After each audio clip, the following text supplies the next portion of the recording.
protection, I'm going to go ahead and just dwell into this. We have an executive protection course, a California Post Peace Officer Standards and Training certified course coming up. The name of the course is called Dignitary Security. It's a 32-hour course, and it will be held in Imperial County, California. We already got pre-approval from Post. Right now, there's no dignitary security courses at the Post level.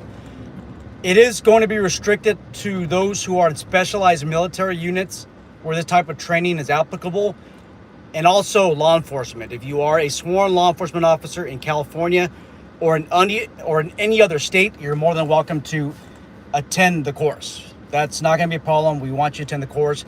And quite honestly, guys, this is a huge bargain. Well, first, let me address the private security sector. If you're in private security and you're wondering, hey, Sean, are you going to open up the course to me? This 32-hour California Post dignitary course, is it open to private security? And the answer is no.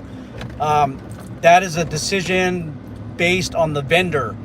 That's the requirements. They want to first address the law enforcement concerned, and then they want to explore opportunities for private security. Now, guys, if you're in law enforcement, I really would jump in on this. California Post does have restrictions on how much you charge for tuition. You are not going to find, and I'm not selling this course based on the cost, because if that's the case, this would be an easy $4,000 to $8,000 course. But because Post has these requirements, you have to justify your budget. It's going to amount to, it's going to be a little bit over $1,000. It could potentially be under $2,000. It could be more. I have no idea. I haven't finished the budget yet. But what I'm saying is, if you're in law enforcement, you better jump in on that course. I think it's a good idea, because this is going to be the same course or similar course that's going to be offered on the security level to our private sector guys. Now, my vision for a private security sector class would probably be to expand the course from 1 week to probably 2, and that would include like 3 days of hard skills. That it might include probably 3 days of firearms, because you're going to be taught advanced techniques, right? Close protection techniques, how to protect the principal against the active threat out there. I honestly don't think there's no sense of even going through all of these intermediate to advanced drills if you can't even shoot straight. And I'm not putting anybody down. I'm just being realistic.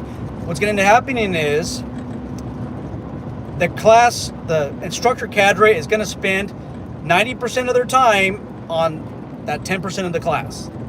And that 90% of the class is going to feel like they're ripped off. So I think that's probably the better route. Right now, there's a lot of I don't knows, but what I do know is that California Post pre-approved the executive protection course. So if you're in law enforcement, I don't know. I honestly don't know why it's more expensive to law enforcement. It should be more expensive to law enforcement. Law enforcement in general produces higher salaries than private security on an average scale. I don't know why it has to be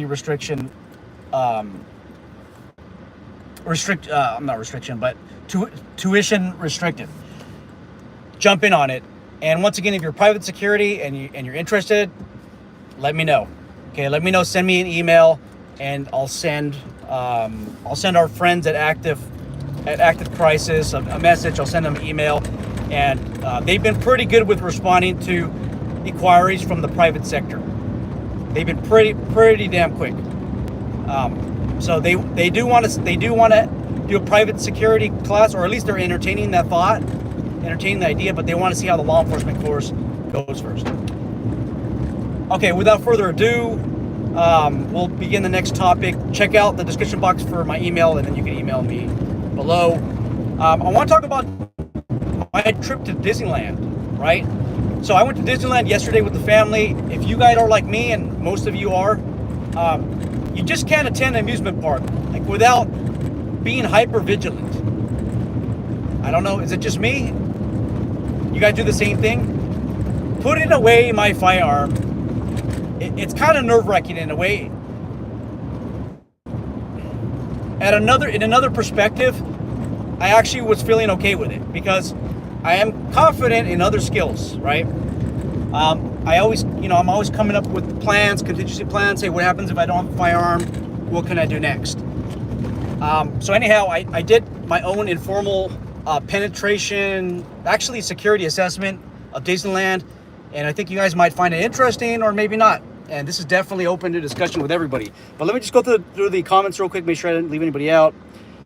Giannis, Protected Services here. What's up, Angel? Mike from the Professional Security Journal's here.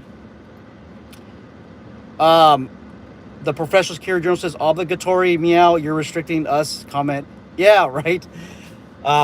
Mike is like the most understandable person. He understands like why I have to restrict law enforcement. Why are they restricting the class to law enforcement, right? How come security can't attend? And me and Mike are always having the discussions about why security can't attend these classes that are generally law enforcement restricted. It has nothing to do with ego. It has nothing to do with arrogance. Half of the classes that I advertised a couple days ago, security is allowed to attend those classes. As a matter of fact, Citywide Protection Services got a preliminary green light to offer a post-active shooter course, active shooter response course, 2-day course that's post-certified. It will be held in San Diego, California. I don't have the dates yet. That class, our friends at CWPS, Citywide Protection Services, said that security is allowed in that course. Now, we obviously need to know your background. Send us an email. Check out the description box below. Just let us know like what your experience is and qualifications to take this class. All right, Matthew says, yo, what's up, man? So I have witnessed a violent crime sometime last month while at work and being called to testify in court as a witness, and I'm a bit nervous. Any advice? TP's here. What's up? Yeah, I do have some advice. If you wrote a report on it, I mean, if it happened on your property, right, you probably did a report on it. You want to refresh your memory as best as you can using that report. You want to show up to the stand prepared. You want to show up in a business-like manner, meaning business-like attire, right? And business-like manner means that you are acting like a professional. You're reading the notes, okay? So you don't testify in your notes. You don't just read from your report, read from the notes. What you're doing is you can use it to help refresh your memory, but you are testifying based on first-person account of the situation. I think one of the ways for you to be more comfortable is practice dialoguing with yourself. Ask yourself, what are questions the defense is going to ask you? What are questions that the prosecutor are going to ask you? Or if you can, just call the prosecutor, say, hey, I never testified in court, or I've done so a number of times, a little bit nervous. Is there any way that we can go over what's expected of me? And sometimes they do go over the questions. However, okay, that dialogue of what was discussed, that does fall under attorney-client privilege, but there might be exculpatory information. And the defense, in many cases, they're allowed to ask if there was some type of Q&A session involved and what is the substance of those questions. So if you're nervous about it, you don't know if this is legitimate or not, contact your prosecutor, and they will give you the best business practice. All right, Disneyland. So I guess this is the best way of putting it. So yeah, we'll do this one. So I know a friend of a friend of a friend who a long time ago entered a large amusement park with something that is probably against the rules and regulations, right? And what we do in security is we do what's called, there's white pen testers, white penetration testers, right? White referring to the good guys. I don't know why it's white. Don't get on me for color coding it, but that's what we call it, like white pen testing. I know that there's other names for this, but basically the friend of a friend of a friend did a pen test and was able to bring something that's probably against the rule book in there, right? there is no way in hell that I'm gonna try that, guys. I hate amusement parks. I hate places where there's a bunch of people at once. I feel a little bit uncomfortable sometimes. I mean, I can operate within that type of environment, but I don't know about you guys, man. It just makes me a little bit nervous, right? And then not being able to have the tools to get a job done, right? Makes me a little bit more nervous. But I was feeling okay, right? I put away something that was probably against the rules and regulations, secured it. I usually break it down in two parts, separating one part from the other, and then separating a third source of something. So if you were to break into my car, there's three components of this thing that you have to look for. That's usually the condition that I leave my, what in. Now, some might be arguing, what if there's an active attack situation? What are you going to do, Sean? Well, you know what I'm going to do is, when I'm with my family, I'm going to get into our 4,000 to 5,000 or 8,000 pound assault vehicle and get the hell out of there. That's what I'm going to do, right? You don't let me enter the facility with the tools to get the job done, then that's what I'm left with, right? I will commend you guys that work Disney security. I'm actually pretty impressed. I'm very impressed. I think I have one friend that works Disneyland security. He was working it on a full-time basis. Now it's part-time. There's some things that I can't discuss on YouTube, and I'm sure you guys will understand, but I'm pretty impressed. As soon as you go there, now actually the first issue I have is the long lines, right? Everybody's waiting to get into line to board the tram, right? Everybody has suitcases and everything else. That's actually kind of like a vulnerable point, and there's significant choke points that are located within a close proximity within that zone.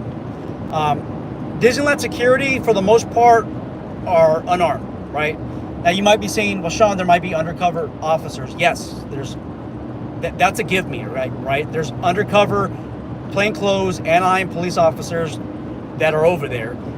But I would tell you guys, you can kind of tell a difference between an officer and a non-officer. I mean, they stand out.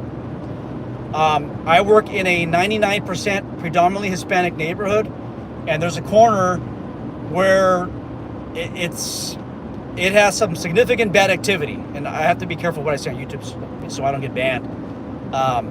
The U.S. Marshals Task Force, I've seen them come out like in plain clothes, and everybody knows, right? These guys they're super tall. Their skin tone is completely significantly different than everyone else. Again, they have like 4 or 5 inches over everybody, sometimes a whole foot. They're all clean cut. They're all wearing 5'11" clothing, and they just stand out. I mean, you can tell that they're marshals, right? At Disneyland, seeing what the baseline behavior is on families and people visiting the park and couples, I didn't see any. I'm not saying that there's none. I didn't see any undercover officers. There probably was some, right? My first question is, where's the cops at? So I'm walking around to the entrance, and it's crazy because everybody's concentrating on getting all the stuff that they need, like water, snacks, and everything else with their family, the strollers. I did all that, but now I'm just concentrating on what everyone else is doing, right? And I'm looking for law enforcement. So I find 2 Anaheim police officers sitting in a car together. And that's a little bit concerning, right? Look, they're just sitting there. It looks like they're on their phone. I'm not putting down any department. Out of a 12-hour shift, 8-hour shift, or 10-hour shift, I only witnessed 20 seconds of their activity, right? Were they walking around before? Were they at the choke points? Were they at the entrance? Yeah, they probably were, but at that point in time, that's where I saw them, right? Just in there, sitting in their patrol car. Guys, if I am an active attacker, I can easily take out both of those guys. And I was just thinking like devil's advocate, and I'm sure you guys do the same thing, right? If I could take out those 2 officers, I'm done. Like, basically, I could carry out my evil intentions, right? A lot of these lines where we're waiting to enter, you, it's an easy 300 casualty point. And again, I'm being really restrictive on my language. If somebody came out with evil intentions, they pulled something out of their luggage, it would be a terrible day. I don't think they would be able to make it out alive, like actually entering the actual theme park. But as for point A to B, which is to your vehicles, to these like loading ports, where they bring you to the theme park, where you park your car, you put on your luggage on these on these vehicles. That whole point, it would be a terrible good day, guys. And I did see what appears to be some tactical combat casualty equipment on the belts of Disneyland security. But to be honest with you, if you've been around people that are hurt, bleeding out, it usually takes like 2 or 3 people to save that life, right? I mean, it should just be one-on-one. But if you have multiple wounds on somebody, multiple points of entry for that bullet, a lot of help is definitely going to be needed at that point in time.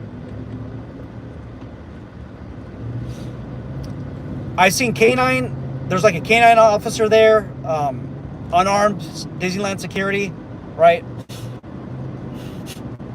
Is that dog trained to detect bombs and maybe firearms?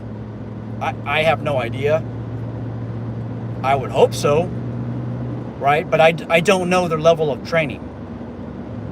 And I can't just suspect because I don't know. But that person doesn't have a firearm. So I was thinking, so how do you enforce the sniff? Okay, so you have a canine that alerts to a bag, right? Well, who's backing that up? Is it the 2 Anaheim officers that are sitting in the car watching this YouTube video? I'm just kidding. They're not watching it. Or the ones that are in deep conversation, not really being able to pay attention. Or is some other active attacker dealing with that first responder threat? Okay? And guys, the honest truth is, if you're signing up for these details at Anaheim Security, if you're a police officer signing up for the details, who's to say that you're the most qualified person for an active attack situation? Usually, now obviously the senior guys get all the overtime, but when the senior guys are burned out and they're about to retire, they want to leave, the overtime slots are going to be open, right? And what you get many times is voluntold situations. You got a sergeant or watch commander that says, hey, you know what? You're going to be working the Disneyland security detail. You're the most junior officer here, and you're going to sign up because we can't get anybody to sign up, or we have limited sign-ups. So go sign up. That guy's probably all pissed off. Cool, I'm going to watch, or I'm going to hear a podcast, or I'm going to shoot the crap with my partner, and we're going to just sit in the car the whole day, right? You may not be the most experienced person. You may not even have any active attack training or very insignificant training. But what I'm saying is, they're not necessarily picking the best person. The best person, okay, is probably assigned on the SWAT team. Maybe full-time, maybe more than part-time. I don't know. Or that person is probably assigned to something else, not the Disneyland security detail. Now, I could be wrong, but that's what usually happens, right? Now, a plan that I would have is, you hear shots being fired. Okay, I'd probably badge these guys. Hey, you guys have something I can borrow? And they're probably telling me to pound sand. Oh, I got it. We got it, Sean. That's what's going to probably happen. I don't know if you guys saw the video. Now, this is a trigger alert, okay? Bringing up the Route 71 Festival, right? Harvest Festival. Did you guys see the video of Dan Blizzard King? I forgot his name. He approached a Las Vegas officer who had his M4 out and says, hey, I need your gun. And then obviously the officer says, no, you're not. I mean, what made him actually think he was going to give it up, right? I guess Dan wanted to be in the spotlight. I mean, otherwise he probably wouldn't be filming. I don't know, the topic for another story. Right? Okay, so let's just say so right at the lines, I mean, the entrance point, I'm feeling very confident that most people have been searched. Now, there are some significant areas of vulnerability. I'm not going to discuss that on camera. I don't want to hear about it in the comment section box below. If it's significant, I'm going to block it. But with a two-man team, and I'm being really selective what I'm saying, if you have two operatives, you can do this. You can easily do 3, the more the better, right? And then that's how you get a pew-pew on board in the park, right? Now, is there a response team inside the park? I do have information, intel, and I'm not going to mention it right now. Now, once you're in the park, again, I feel pretty confident that most people are screened, and I'm feeling really comfortable. I can actually relax and spend time with the family, right? But there are some things that people can use for improvised weapons, right? You can grab. Now, I was thinking on my point of view, I could grab a bunch of these rocks and put them in a sock. Like, I could take out my socks, put them in a rock, and now I have a weapon. Or I could bundle it up in a shirt, and now I can strike people with it if I have to. And there's a significant amount of loose rocks. Guys, while everybody's on their cell phone, like 80% of people on the cell phone, I was looking at, I guess, defensive opportunities. Like, looking at this rock, how would I get to this? Where could I hide the family if this happened? Man, I had it all planned out just in case, right? So, that's my assessment on Disney security. I am pretty confident with them. I know that's a lot of people are not, but I feel confident that the guys that were working that day did a pretty good job. They went through all of my crap that I have. They found a window punch and they examined it, and they're like, "Hey, well, we shouldn't really let you in the park, but we'll let you do it this time, but next time leave it in the cart." But then I was thinking, maybe if you're telling me that, maybe you should have me leave it. I mean, there's a seatbelt cutter in it, but you'd have to stick basically a seatbelt in it in order for it to be useful. And if you just use a razor blade, like as a weapon later on, that guy that's forming a defensive strategy can just grab those rocks, put them in a sock, and use that against you. And that's probably more effective than the blade. So that's all I got for today, guys. I really like these type of topics. I like the discussions, and I want to hear from you guys. What do you guys think about Disneyland security? What do you think about the security protocols, pros and cons? If you don't have a Disneyland in your jurisdiction, or you haven't been there in a long time, where have you been? Magic Mountain? Let us know. I don't want to know about security protocols. Again, we don't want to give terrorists leverage by watching this video, but you guys know what I mean. All right.